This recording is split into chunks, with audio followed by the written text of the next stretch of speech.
So we're back and at the geodome, and today I'm gonna ramp up some power production with a new cathode for the microbial fuel cell sludge digestion MOMO that's going on.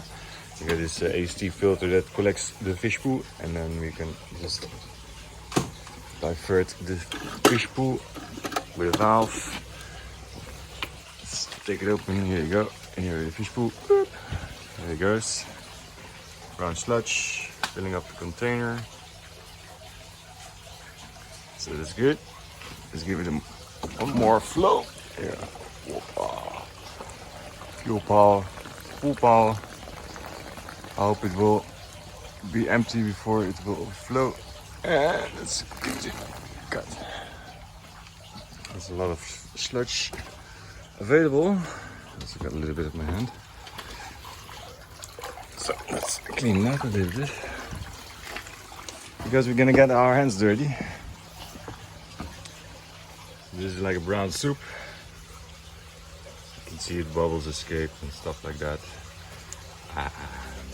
The idea is to give it a new cathode, a more optimized, spacious cathode, where algae can swim freely between it.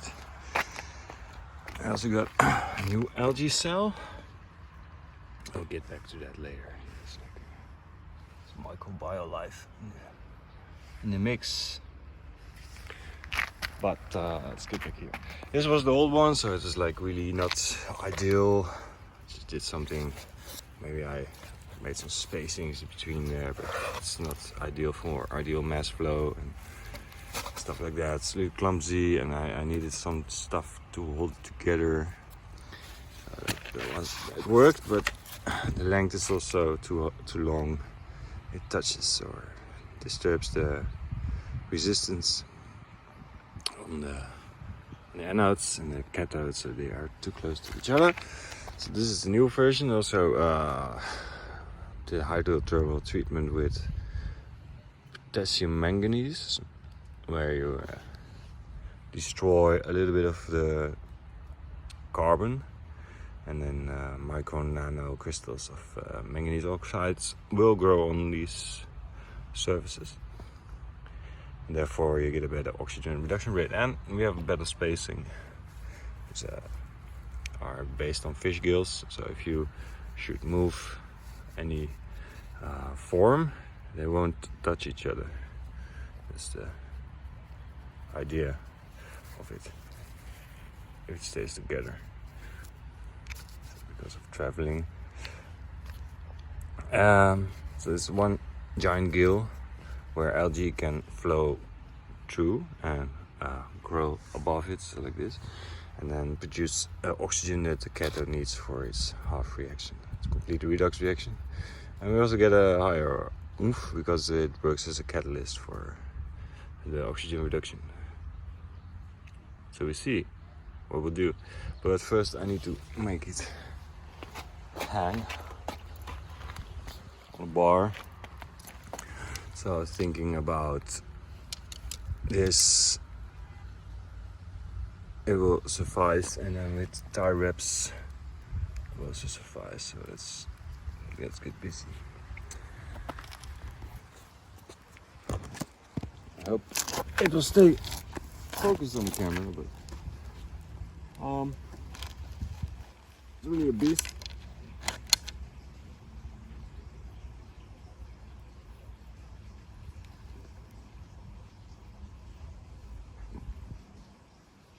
Maybe we can reach an amp or something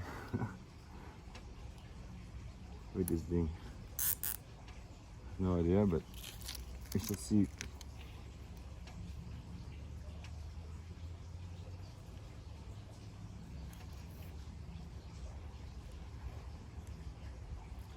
Like this. Like this.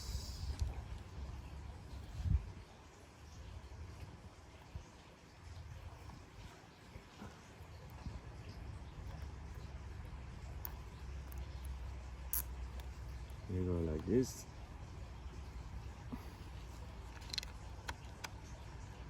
Should be stable enough.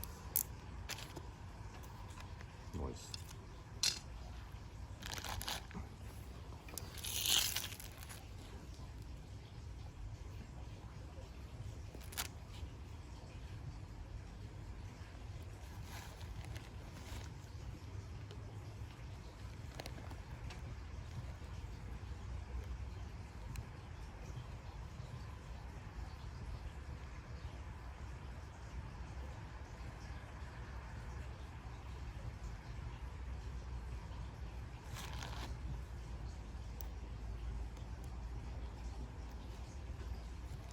Ja.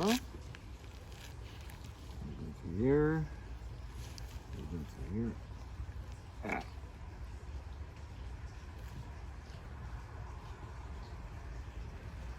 Thank you.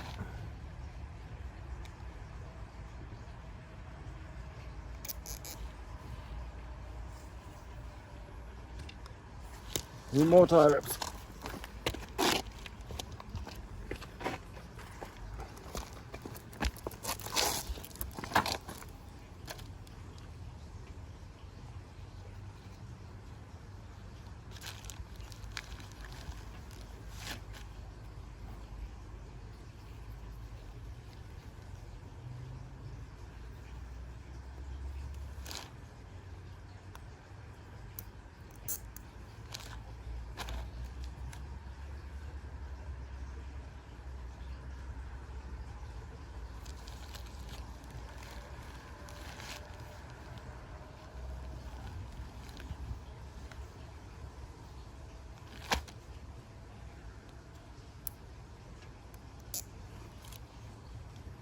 Like this.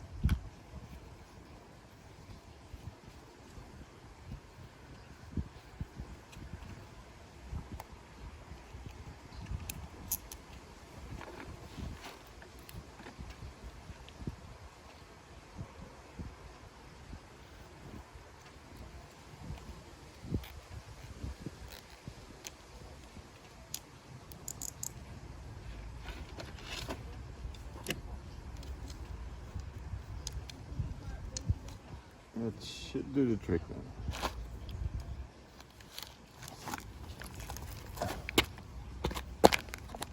Hello. Like there's a really monster of a cathode, so it will really display some water, so I probably need to filter out the beads first, but I think it will fit. So it starts collecting some beads. And that's my spoon. Special bead spoon. And the bucket. This is the bead bucket.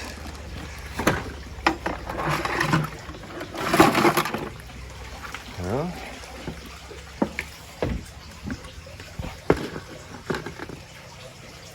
Let's get this gear out of the way because always falls in the water. Stay dry. Ah. We can scoop some beads. I need to put them back in the filter also. This one.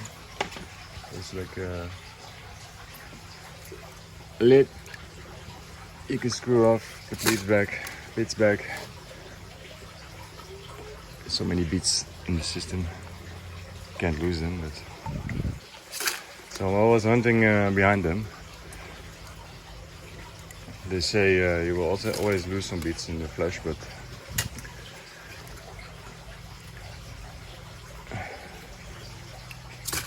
it's the way I have flesh with the ASD. If you have like gravity fed, you see a different water level. When you have a pump, it pumps all the beads this direction, the force. So it's a little bit downside of ASD filters with a pump. Or I'm doing it wrong or something. Or it's just this setup where it has to travel this height and then it's not like the height. I don't know.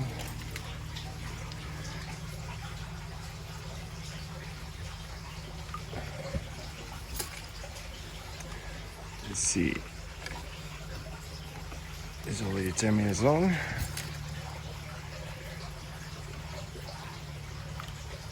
Let's scoop some more out and continue back.